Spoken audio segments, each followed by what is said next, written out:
Que mis primeras palabras sean de agradecimiento a Héctor Pelares, coordinador de curaduría del Museo Nacional de Arte, por la invitación a esta presentación. Hace algunos años, durante mis estudios de posgrado en Historia del Arte, inscrita en el seminario del doctor Jaime Cuadriello, comencé el análisis de imágenes decimonónicas de la cañada de Metlac o Barranca de Metlac, para un ensayo que derivó en la publicación de 2 artículos. En ese momento mi interés se centró primero en el ambiente ideológico de su creación, segundo en el valor simbólico de la obra y tercero en su sentido de representación. De tal suerte que por cuestiones de operatividad realicé algunas adecuaciones, por lo que solo presento algunos indicios del análisis. Debo mencionar que gran parte de la información de este trabajo se debe a literatura simultánea a la construcción del ferrocarril en México.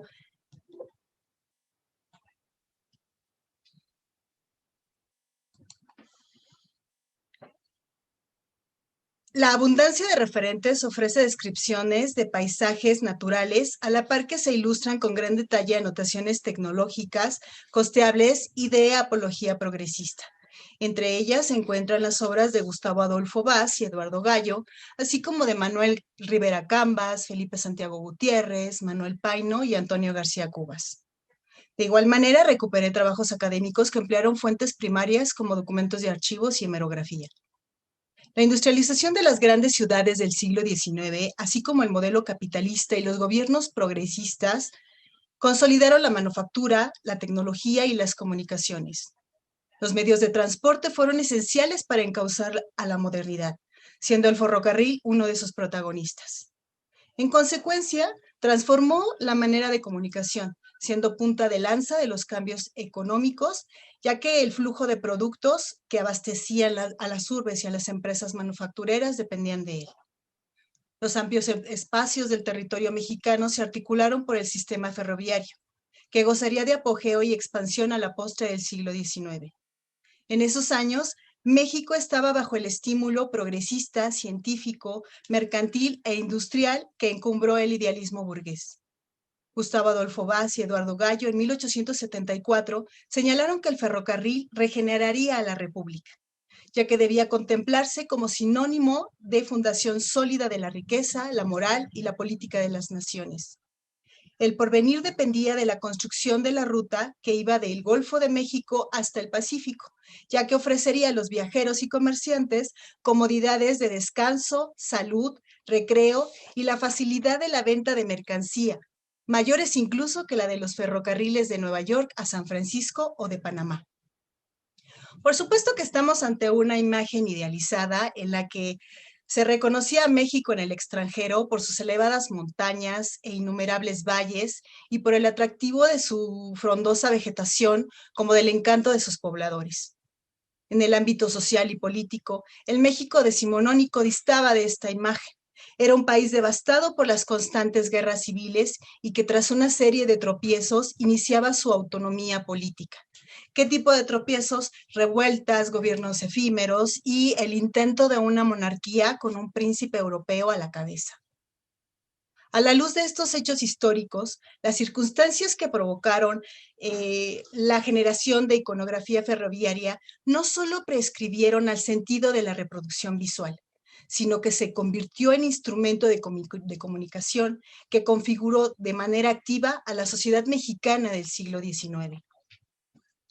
Antes de iniciar un recorrido histórico por la construcción del ferrocarril mexicano, deberíamos de preguntarnos qué consideraban como ferrocarril en el siglo XIX. ¿Por qué la necesidad de una línea ferroviaria en México? Para dar respuesta a estos cuestionamientos, primero recurro a Fernando Aguayo, que en su obra Estampas ferrocarrileras, fotografía y grabados 1860-1890, realiza un recuento historiográfico y define al ferrocarril como aquel que se conforma de líneas troncales y ramales que impulsaron la reciprocidad de mercancías, que apuntalaban la economía nacional, transitando largos trayectos que conducían a la costa o a la frontera. En cuanto a la necesidad de un ferrocarril, Zuli Tocabén nos boceta a la ciudad de Veracruz como un lugar de renombre, por los intercambios comerciales y que los cronistas distinguen por las actividades económicas, debido a que buena parte del erario nacional provenía de los impuestos y las actividades comerciales de sus aduanas. Veracruz tenía el carácter de depósito de mercancías que se consumirían en el centro del país y que eran enviadas desde el puerto. Y si a ello se suma que era el lugar al que llegaban ideas y noticias de otras partes del mundo, corrobora el papel que jugó en la imagen progresista de la nación. Entremos en materia. 7 años después de inaugurado el ferrocarril de Manchester a Liverpool, el primero en Inglaterra, el proyecto de construcción de las líneas férreas mexicanas se consolidó bajo la presidencia del general Anastasio Bustamante. La primera concesión se entregó al exministro de Hacienda, Francisco Arrillaga, el 22 de agosto de 1837, quien tuvo la prerrogativa de establecer la ruta de México a Veracruz con un ramal a Puebla. Pese a la iniciativa de Arrillaga, su empresa no tuvo los frutos esperados, ya que los gastos de reconocimiento sobrepasaron las expectativas y la concesión caducó sin que se colocara un solo riel. En apoyo a la construcción del ferrocarril de fierro, Antonio López de Santana expediría el decreto Avería para la reposición del camino el 31 de mayo de 1842. El presidente concedió autorización a la Comisión de Acreedores el camino de Perote a Veracruz, comisión que realizaría préstamos en 1803 y en 1811 al Consulado de Veracruz para el mejoramiento de los caminos. El contrato estipulaba que lo recabado por este impuesto se utilizara en la construcción de la ruta Veracruz al río de San Juan, así como en la recomposición de la línea de Perote. La concesión presidencial se basó en la viabilidad topográfica y en la existencia de ranchos y haciendas cercanos a la ruta prevista. La transacción estipulaba el arrendamiento de algunas haciendas de Santa Ana, a lo que se sumaría el aprovechamiento de depósitos naturales de los materiales de construcción.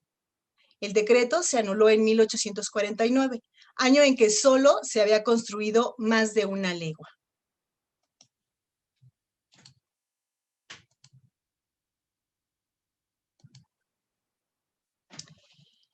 La compañía de los hermanos Mozo recibió del general Santa Ana el privilegio exclusivo de la construcción y explotación del ferrocarril al puerto de Santa Ana de Tamaulipas el 27 de abril de 1855, el mismo año en que fueron beneficiados con la concesión para construir el ferrocarril de San Juan a Acapulco.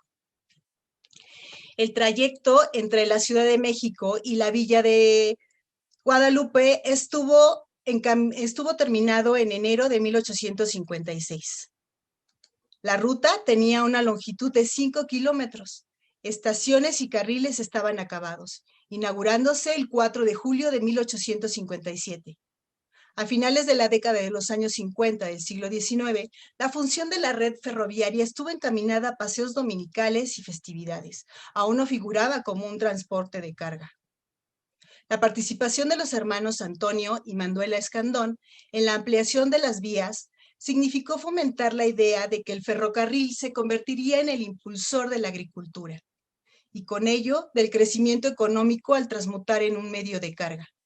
La concesión la recibiría Antonio Escandón el 31 de agosto de 1857, privilegio que consistió en la construcción del ferrocarril de Veracruz al Pacífico. Con él comenzaron los trabajos que realmente lograrían unir a la capital con Veracruz.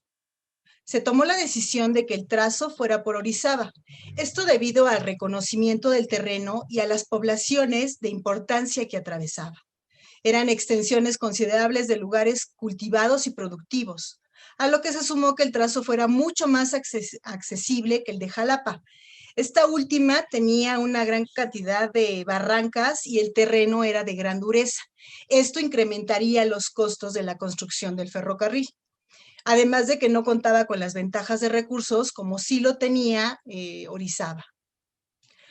Al término de los afanes intervencionistas de Napoleón III en México y después de que el ejército juarista recuperara la capital el 21 de junio de 1867, Benito Juárez decretó, cito, atendiendo al beneficio público que resulta de la conclusión del camino de fierro que debe enlazar el puerto de Veracruz con la capital de la República, Se indulta a la compañía poseedora del privilegio concedido en los decretos de 31 de agosto de 1857 y 5 de abril de 1861 de la pena de caducidad en que incurrió por haber celebrado el convenio de 25 de enero de 1865 con el llamado gobierno que pretendió establecer la intervención francesa. Meses después, en octubre de 1867, el gobierno republicano decretaría la desaparición del Ferrocarril Imperial Mexicano para nombrarlo Compañía Limitada del Ferrocarril Mexicano. Las obras concluyeron en 1873. Al cabo de 36 años de la primera concesión, la ruta México-Veracruz estaba finalizada con 423.7 kilómetros. La inauguración tuvo lugar el 1 de enero de ese año, cuando el presidente Sebastián Lerdo de Tejada realizó el primer recorrido. El buen aprovechamiento de la estructura ferroviaria debía complementarse con una maquinaria que garantizara el éxito de tal empresa. A esta imagen se acercaba la locomotora más potente del siglo XIX, la Farley. Gracias a los avances tecnológicos, estas aumentarían su potencial 10 veces entre 1825 y 1855. Las ventajas estaban en mayor capacidad de arrastre y en solventar una topografía de marcada irregularidad, debido al terreno accidentado con afanosas pendientes en que se tendieron las rutas ferroviarias, especialmente entre Orizaba y Boca del Monte. La veracruzana fue la primera máquina europea que llegó a México. Era de tipo 222. 2 ruedas motrices, dos ruedas guías y 2 de arrastre. La poblana se le da la segunda locomotora en México. Era de 420, 2 ruedas motrices precedidas por una carretilla de 4 ruedas. De manera gradual, las maquinarias fueron de mayor tamaño, a la vez que se perfeccionaron sus mecanismos y los diseños se adecuaban de acuerdo a las necesidades de cada línea. A finales del siglo XIX, el ferrocarril mexicano utilizó las Farley de tipo 0660, máquinas que contaban con 2 calderas y un fogón central que generaba vapor y que alimentaba 2 trenes motrices unidos, puesto que era la única que tenía la capacidad para encabezar trenes compuestos por plataformas y furgones para mercancía. Las mercancías podían ser textiles, café, productos agrícolas o ganaderos, algodón, maderas preciosas, petróleo o pulque. Y por supuesto que para el traslado de personas y para ello pues el uso de coches para pasajeros. Nuevos horizontes mercantiles se vislumbraron al finalizar las obras constructivas. Lugares de poca envergadura se convirtieron en poblaciones numerosas. Ahora los viajeros, ante temerosos de aventurarse en la molestia de largos y penosos recorridos, ocupaban vagones del ferrocarril para ir a contemplar las azuladas aguas del Golfo. Esta información nos los otorga Adolfo Vaz y Eduardo Gallo en Historia del Ferrocarril Mexicano de 1874. No solo los industriales visionarios manifestaron los beneficios que este medio de transporte traería consigo, sino también en el ámbito intelectual. El ingeniero e historiador Manuel Rivera Cambas, en 1880, escribió el gran mérito de la construcción del trazo de Orizaba a Boca del Monte, y particularmente en Maltrata, pues exigió un estudio detallado del espacio para vencer las dificultades del terreno. Estas problemáticas se evidenciaron en la mesa central, específicamente en la barranca de Metlac, situada entre Córdoba y Orizaba. El primer proyecto consistió en salvar el abismo por un puente de fierro de 1000 pies de largo y 300 de altura. Por lo que Rivera Cambas destacó el trabajo del ingeniero William Ross Buchan, quien con mano firme, cito, dominó aquellas soberbias e impresionantes montañas, colocando sobre los bordes de los profundos abismos los rieles del ferrocarril que, serpenteando, ya enrollándose sobre sí mismo, ya extendiéndose, salva la sinuosidad del terreno y suavemente llega hacia la cima de la montaña, después de recorrer un terreno de precipicios en los que las pintorescas galas de la naturaleza se ostentan al lado de las grandiosas obras de la ciencia. El ferrocarril de Veracruz a México es sin duda una de las obras más notables de su género, objeto de particular atención para los viajeros y modelo digno de estudio para los inteligentes. Al inicio del siglo XX, en 1901, la expansión de las líneas férreas se había concretado en 14.319 kilómetros. Las inversiones monetarias para esta empresa recayeron en presupuestos nacionales y extranjeros, en los últimos años con financiamiento norteamericano y británico, mientras que el proyecto y el diseño fueron ejecutados por ingenieros de Bélgica, Estados Unidos, Gran Bretaña y, por supuesto, de México, en tanto que la mano de obra se hallaba casi en su totalidad en la población nativa. Desde esta perspectiva, no resulta ajeno que los inicios de la red ferroviaria estuvieran encaminados a promover la conexión del espacio nacional, con el propósito de acrecentar la economía del país.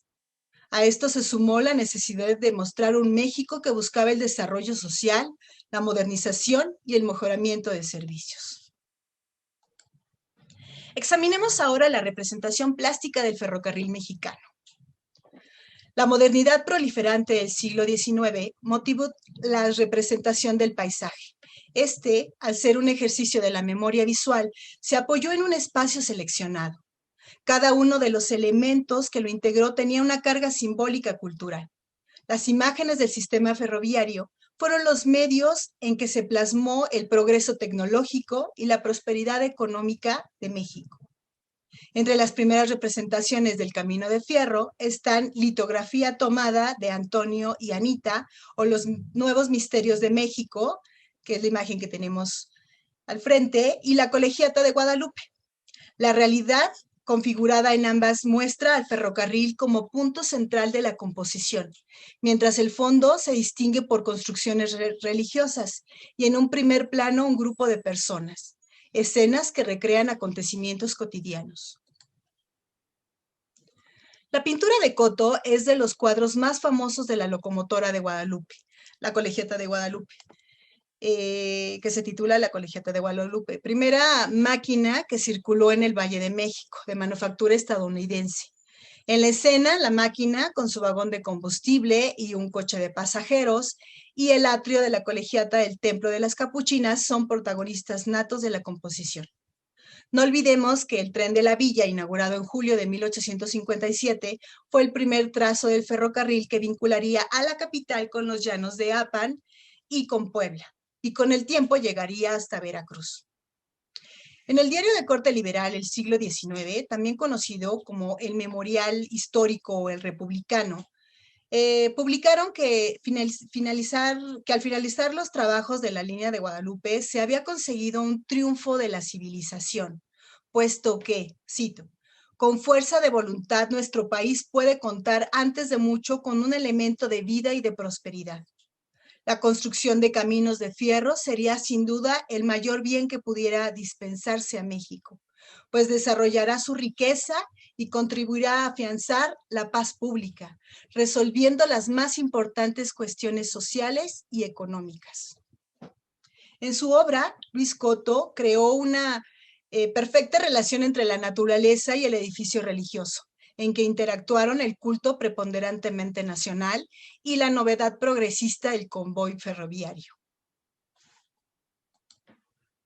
Centremos ahora nuestra atención en dos pinturas de José María Velasco, Cañada de Metlac y Puente de Metlac. José María Velasco, de visión positivista, se convertiría en un ilustrador científico por sus ideas filosóficas, nacionalistas y cosmopolitas, llevándolo a formar parte de la Sociedad Mexicana de Historia Natural. Al centrar su interés en el paisaje, Velasco encontró el ambiente propicio para desarrollar su producción plástica en las cumbres de Maltrata, que forman parte de la Sierra Madre Oriental, separando el altiplano central del estado de Veracruz. Las cumbres se convertirían en un acceso entre Orizaba y Córdoba, por lo que en sus laderas estaba la línea férrea de la ruta México-Veracruz desde 1871. En ella se destaca la barranca o cañada de Metlac, también conocida como Barranca de San Miguel. El paisaje se distingue por pendientes pronunciadas que generaron altos costos para la construcción del Camino de Hierro. Manuel Paino, como intermediario y organizador del ferrocarril mexicano, hizo hincapié en las particularidades de la topografía, al señalar que, Si había un cerro, se debía cortar o perforar. Si hay un fango, llenarlo. Si hay un río, ponerle un puente plano. Si hay una barranca, establecerle un paso. La cañada de Metlac, pintada en 1893, integró el acervo del Museo de Arte Moderno y desde 1982 forma parte de la colección del Museo Nacional de Arte. Estamos ante un espacio cercano a la estación del Fortín y posterior al puente de hierro de Metlac. Esta segunda versión fue parte de la 22ª exposición de la Academia. Cañada de Metlac refleja la transformación de la nación, abanderada por la modernidad que implicaba la construcción ferroviaria.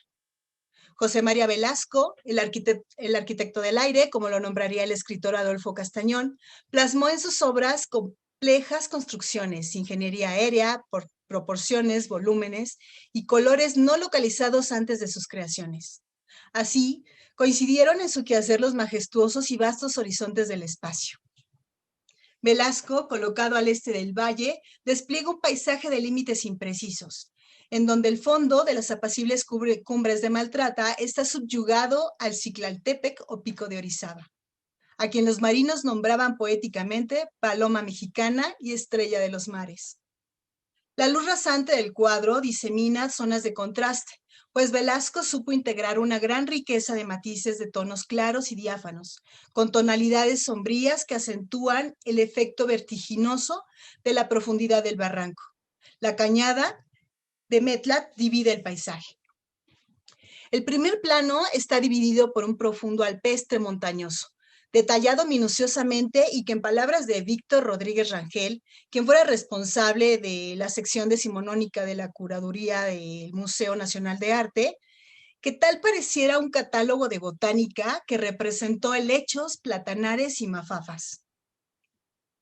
A la derecha de la composición, en una pronunciada curvatura, una locomotora Farley con coches para pasajeros y un camino de hierro prevalecen en el segundo plano, enmarcados al fondo por dos túneles y terraplenes. La pendiente de la cañada desciende gradualmente entre los espesos follajes hasta finalizar en las entrañas que abrigan al río Metlac. En el tercer plano, José María Velasco desplegó la serranía con una accidentada sucesión de catervas montañosas, que culminan en el Ciclaltépec nevado, balanceando la composición hacia la horizontalidad. Las nubes altas forman un velo nuboso, blanquecino y liso, que cubren parcialmente el celaje.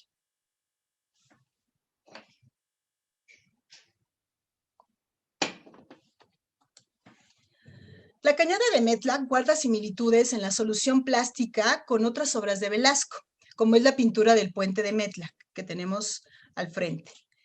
El punto vertebral de la escena es el puente de hierro, como testimonio del prodigio humano. Velasco empleó una degradación de color para otorgar profundidad, en tanto que no existe una nitidez en los contornos, ya que están difuminados. El fondo del apacible valle se distingue por un celaje de cálidos tonos y algunos nimbos confieren tranquilidad. Felipe Santiago Gutiérrez, en su tratado del dibujo y la pintura, identificó como nimbos a las nubes pequeñas de forma casi circular e irregular, como las que observamos a la izquierda. En el primer plano de la composición está una vegetación bañada por tonos claros, dorados y ocres, como efecto de la luminosidad y que enmarcan la curvatura del puente. La quietud del paisaje es interrumpida por el avistamiento de un convoy que emerge de las penumbras del túnel número 9. Una locomotora Farley de doble caldera va a la cabeza, dejando tras de sí una estela de humo, resultado del esfuerzo provocado por el andar sobre los caminos férreos tendidos ante ella. El convoy se integra por plataformas vacías, por furgones y coches para los viajeros. Detrás del convoy, un guardavía hace señales con banderas blancas, y poco detrás de él, una pequeña construcción emerge de la vegetación como si fuera testigo mudo del paso del ferrocarril. En la unión de las dos primeras plataformas, un garrotero hace maniobras en los ganchos que las unen. Los durmientes de madera de zapote y los rieles de acero soportan y facilitan el movimiento de la máquina, a la vez que forman un vínculo de fuerza para el avance de la caravana. El puente se sostiene por machones con celosías interconectadas y por tirantes de fierro. La estructura se conecta en cada extremo con terraplenes en que colocaron estribos de mampostería y contrafuertes. La barranca de Metlac recibe en sus entrañas los machones, que al mismo tiempo que irrumpen en la armonía natural dominan el paisaje. Entre los resquicios de los estribos se aprecia el caudal zigzagueante del río Metlac. Con esta obra, Velasco logró despertar sensaciones en sus espectadores, como lo expresa Felipe Santiago Gutiérrez en su crítica a la exposición de José María Velasco celebrada en 1881.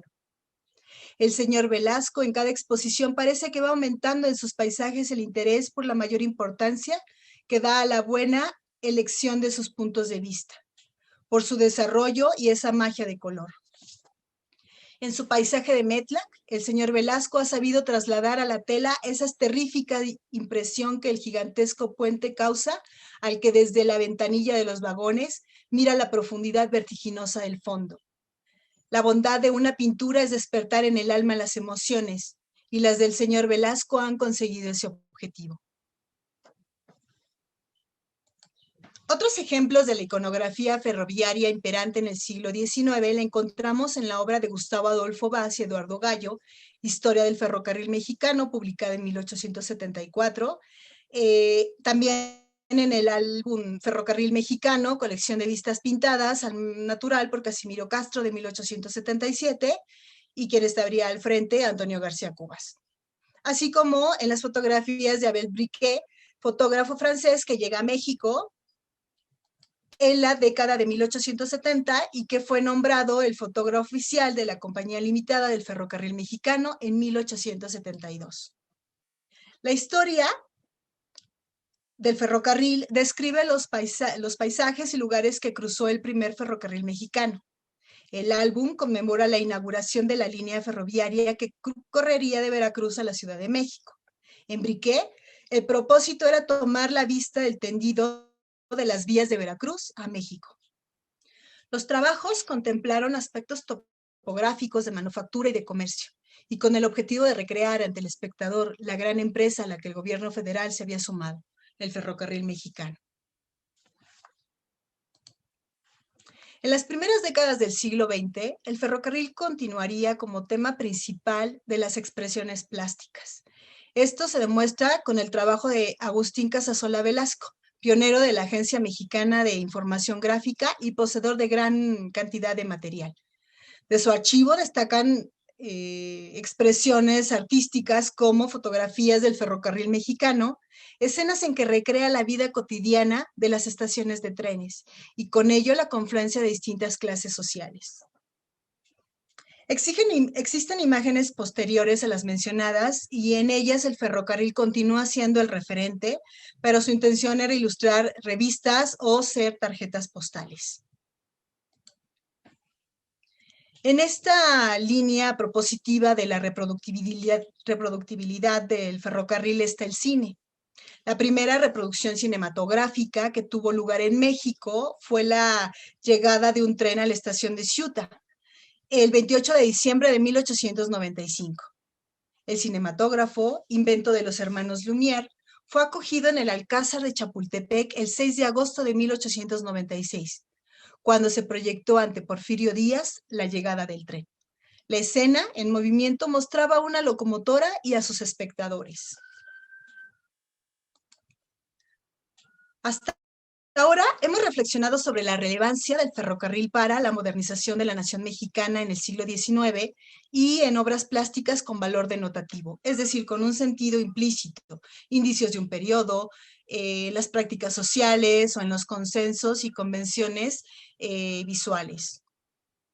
Conviene que centremos nuestra atención en el propósito de representación, por lo que observaremos el valor simbólico de las obras y los distintos niveles de significación. Un extenso material modernista se propagó en el siglo XIX, en el que resaltó el protagonismo del ferrocarril, la locomotora y el buque de vapor. Y así, el carbón fue el combustible facilitador de una nueva forma de viajar, que modificó la urbanización y la organización del territorio. Las primeras imágenes del ferrocarril constituyeron un discurso elocuente pleno de ideología, cualidades, dogmas y sentidos dirigidos a los espectadores. Es en la reflexión que debemos comprender la intencionalidad de la reproducción como narrativa que empleó diversos medios de transmisión. La obra del paisajista británico William Turner, Lluvia, Vapor y Velocidad, el Gran Ferrocarril del Oeste, creada en 1844, encarnó el inicio de la representatividad plástica del ferrocarril. Baste observar ante nosotros la visión de una locomotora que emerge de una neblina luminosa y condensada. Los trazos de la máquina son sinuosos y disipados, en tanto que una pequeña barca que navega sobre el Támesis se antepone a la forma armoniosa del viaducto de Mayhem, ambos rodeados por la delicadeza de un paisaje idílico y lluvioso.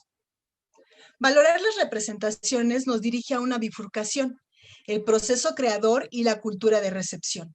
Contenidos encaminados hacia un espectador que contendría una multiplicidad de discursos y que tendría como tarea ser partícipe reflexivo de lo representado. En las pinturas Cañada de Metlac y Puente de Metlac, Velasco logró hermanar la mano prodigiosa de la naturaleza con la mano experta del hombre, ya fuese por el extremo detalle que imprimió o por las magnificencias de lo representado. Con gran maestría hizo vivencial la experiencia del paso del ferrocarril. El movimiento de la locomotora y el transcurso del tiempo son resultados de una acción social.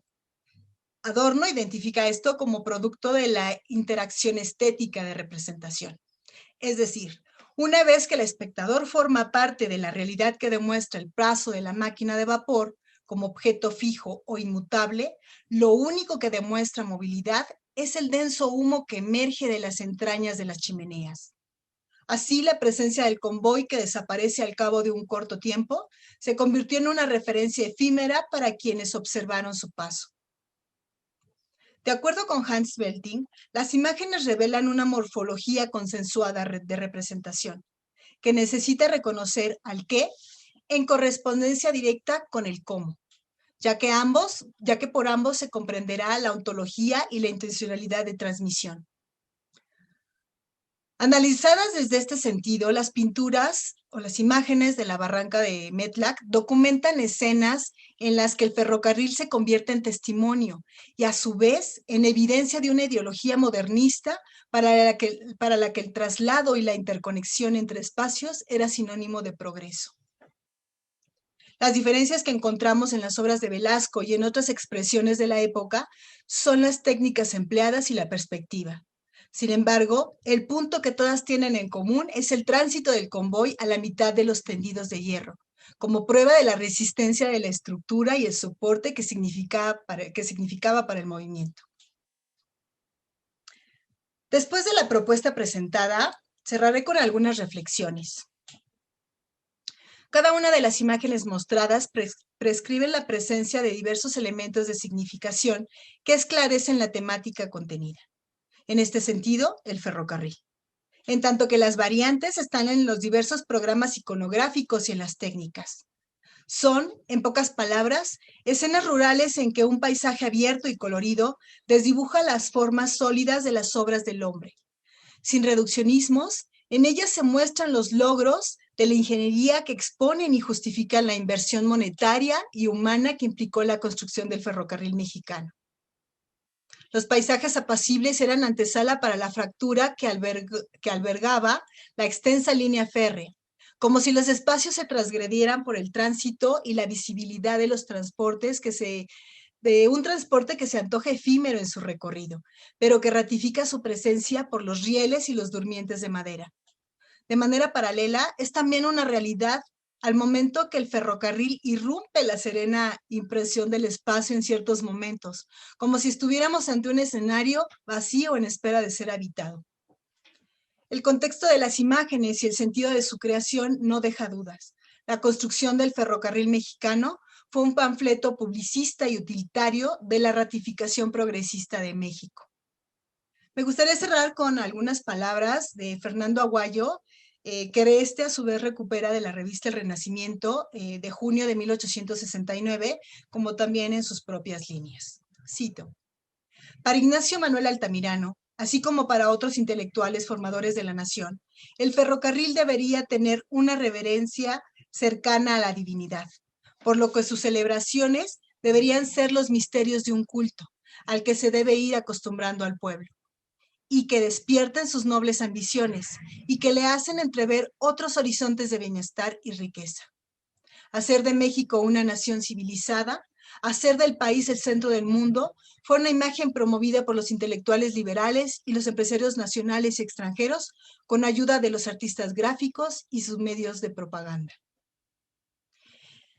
Y como cierre, me gustaría comentar que desde mi punto de vista, más allá de delimitar las particularidades del género, comparemos las similitudes que comparten las distintas obras analizadas para percibir nuevos matices y a su vez comprender el sentido y propósito de creación.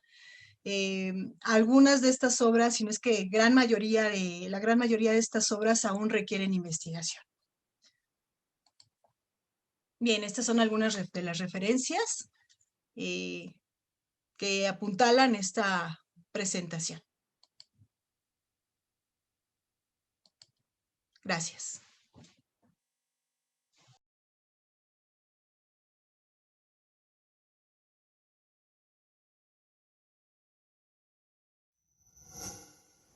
Gobierno de México.